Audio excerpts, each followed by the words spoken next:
दोस्तों, आज हम उन कंपनीज के बारे में बात करेंगे जो पिछले कुछ सालों में जबरदस्त रिटर्न्स दिए और एट द सेम टाइम वो उतना ही पोटेंशियल रखते हैं कि अगले कुछ सालों में भी वो आपको ह्यूज रिटर्न्स दे, क्योंकि उनका अभी भी ग्रोथ बरकरार है। तो पहला कंपनी का फाइनेंशियल्स का बात करें तो इसका ओपीएम यानी operating profit margin has been around 25% over the last few years, which is fantastic. और यहाँ इसका सीएफओ यानी cash flow from operations has been positive, और केपेक्स यानी कैपिटल एक्सपेंडिचर करने के बाद इसका एफसीएफ यानी free cash flow has also been positive, which is a fantastic sign. बहुत कम कंपनीज का दोनों पॉजिटिव होता है। और ऊपर से इसका debt equity ratio is only 0.2। वहीं रिसीवेबल डेज का बात करें तो इट्स अराउंड 40 डेज और इसका वर्किंग कैपिटल इज 3 मंथ्स। और आरओई यानी return equity has been around 20% on an average, which is amazing. और वहीं आरओसीई यानी return on capital employed has been around 19%। Amazing figures. बहुत कम कंपनीज का इतना हाई आरओई और आरओसीई होता है। आखिर ये कंपनी करती क्या है?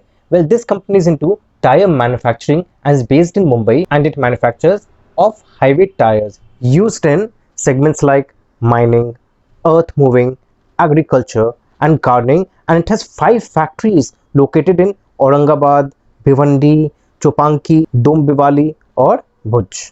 Of the road tyre segment में ग्लोबली कंपनी का 6% मार्केट शेयर है। एक्चुअली कंपनी का ह्यूज प्रोडक्ट पोर्टफोलियो है और 130 कंट्री में माल जाता है कंपनी का। The company has 2700 stock keeping units to ensure timely order execution.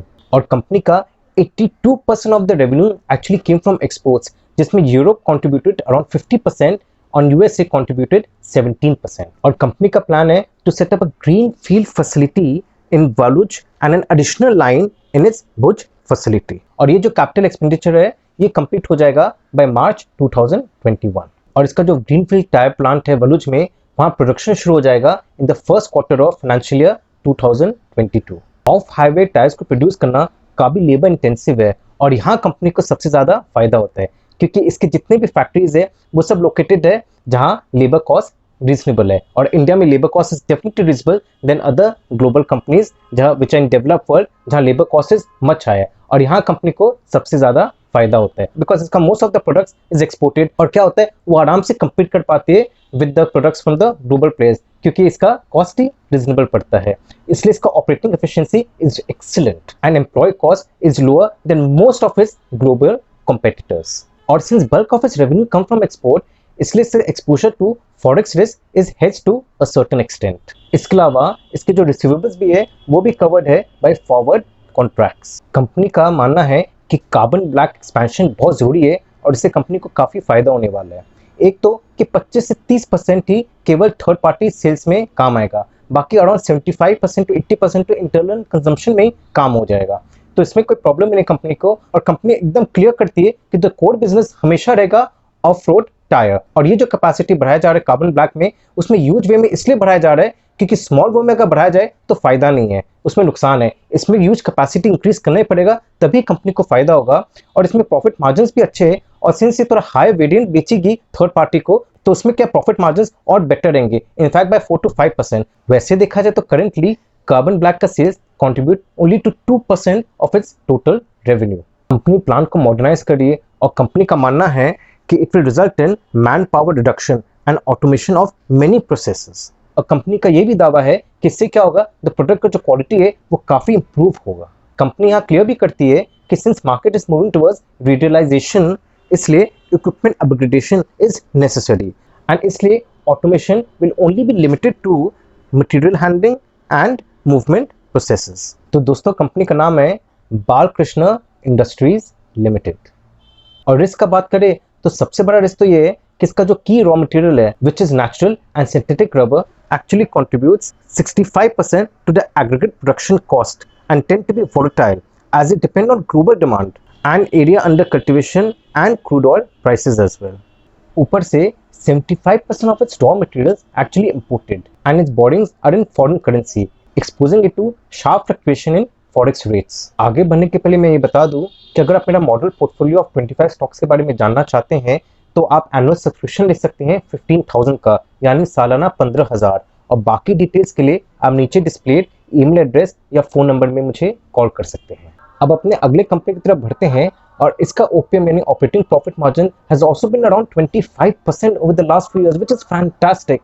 और इसका CFO यानी cash flow from operations has been positive, और केपेक्स करने के बाद FCF has also been positive, again a very good sign. और इसका receivable days is around a month, और इसका working capital is actually 2.5 years। और इसके पीछे कारण है क्योंकि जिस सेक्टर को कंपनी बिलोंग करती है वहाँ वर्किंग कैपिटल का हमेशा जरूरत रहता है, और वहाँ gestation period of the work is also quite long. This company, along with its associates and subsidiary companies, is one of the largest residential real estate developers in Pune. अब आपको समझ में आया क्योंकि रियल एस्टेट सेक्टर को belong करती है, इसलिए यहाँ जितने भी प्रोजेक्ट्स है वो कंप्लीट होने में समय तो लगता ही है। कंपनी ने already more than 1 crore 80 lakh square feet of projects complete कर चुका है, और अभी भी इनके 17 प्रोजेक्ट्स बाकी है जो कवर करेगा another 1 crore 30 lakh square feet of projects. Pune में तो इसका बहुत स्ट्रॉन्ग ब्रांड प्रेजेंस है, बहुत जबरदस्त मार्केट शेयर है।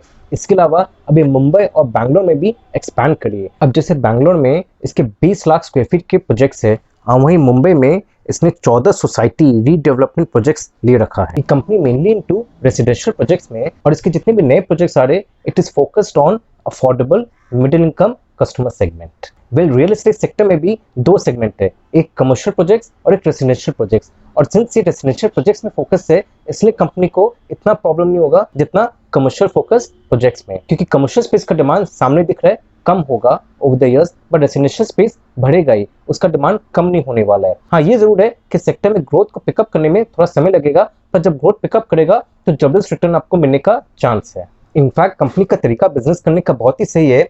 ये बिलीव करती है कि अपना जो पैसा है वो लैंड में नहीं अटका दे, इसलिए company focuses on asset light development, यानी जो लैंड है that is provided by the real estate partner. इसलिए कंपनी फोकस करती है on efficient development of the project rather than proprietary ownership of the land. इससे क्या होता है, कंपनी का जो रिसोर्सेज है वो फालतू यहाँ अटक नहीं जाता है, और कंपनी का जो फाइनेंशियल सिचुएशन है वो भी सही रहता है। इसलिए कंपनी का credit rating is one of the highest in the sector, and it helps the company to mobilise debt at lower interest rates. And the company has a healthy project portfolio across affordable, mid-segment and luxury residential projects under the brand name Kolte Patel and 24K। तो दोस्तों company का नाम है Kolte Patel developers limited. और risk का बात करें तो सबसे बड़ा रिस्क तो ये द टाइमली कंप्लीशन ऑफ इस प्रोजेक्ट्स। अगर टाइमली कंप्लीट नहीं होगा तो टाइमली हैंडओवर नहीं हो पाएगा टू कस्टमर्स, अगर टाइमली हैंडओवर नहीं होगा तो नाम खराब होगा कंपनी का। अगला कंपनी की तरफ बढ़ते हैं, और इसका operating profit margin over the last few years has been on an average 20%, which is very good. और इसका कैश फ्लो फ्रॉम ऑपरेशंस यानी CFO हैज बीन पॉजिटिव, और केपेक्स करने के बाद इसका FCF यानी free cash flow has also been positive, again a very good sign. और इसका debt equity ratio is 0.8, but का interest coverage is good enough. Receivable days इसका अराउंड 2.5 महीने का है, और working capital is for 5 months। और जहां ROE का बात करें तो ROE यानी return on equity has been around 12% on average in the last few years, और वहीं ROC यानी return on capital employed has been also around 12% over the last few years. Company का बहुत स्ट्रॉन्ग प्रोडक्ट पोर्टफोलियो है, and it has very deep connection with leading multinational pharmaceutical companies and agrochemical industry, especially in the crop protection segment. It is also the exclusive supplier for various off-patent and on-patent crop protection chemicals to innovators. Company का सामने future में growth काफी strong दिख रहा है due to capacity expansions, then new product introduction, geographical expansion, and ability to scale production volumes, business practices involving non-compete agreement with customers and technical know-how. In fact, it has a pipeline of products for development under proprietary and contract manufacturing. इसके अलावा it has around 3 to 4 generic products in the development stages in the pharmaceutical division and 2 products under development in the crop protection division. Pandemic के समय में भी इसका एक भी order cancel नहीं हुआ था, बस डिफर जरूर हुआ था, पोस्टपोन जरूर हुआ था, पर ये पोस्टपोन से भी कोई कंपनी को खास फर्क नहीं पड़ा क्योंकि बहुत स्ट्रॉन्ग वॉल्यूम ऑफ ग्रोथ दिख रहा है। 2021 से तो कंपनी का ग्रोथ काफी अच्छा नजर आ रहा है, इसलिए उसका इंपैक्ट काफी हद तक नलिफाई हो जाएगा in this new fiscal year. इसका फार्मास्यूटिकल डिविजन में the top 3 customers actually contribute almost 40% to its revenues, and the company is the market leader in gabapentin which is supplied to various global generic companies including the innovator.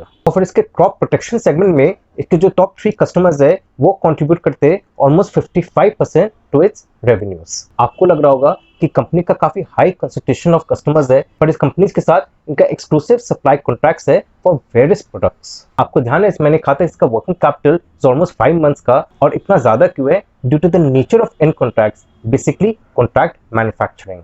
कि कंपनी को हमेशा एक minimum amount of inventory of finish goods अपने पास रखना पड़ता है ताकि अनइंटरप्टेड सप्लाई ऑफ गुड्स रहे according to the contract to its customers. Company का एक्सपोर्ट मार्केट बहुत इंपॉर्टेंट है कंपनी के लिए, क्योंकि exports contribute almost 70 to 75% of the total revenue of the company, और इसलिए जब रुपी वीकन होता है तो कंपनी का प्रॉफिट और बढ़ जाता है। दोस्तों, कंपनी का नाम है हाइकल लिमिटेड। इसका 35 to 40% रॉ मटेरियल चाइना से आता है। Now the company established partnerships in India to manufacture raw materials and has also developed in-house processes to manufacture key raw materials for some of its products to reduce the dependence on China. दोस्तों, अगर आपको मेरा video अच्छा लगा तो like और subscribe जरूर करिएगा, और इसी टाइप के और इंटरेस्टिंग कंपनीज आपके सामने लाता रहूंगा। Thank you very much. नमस्ते।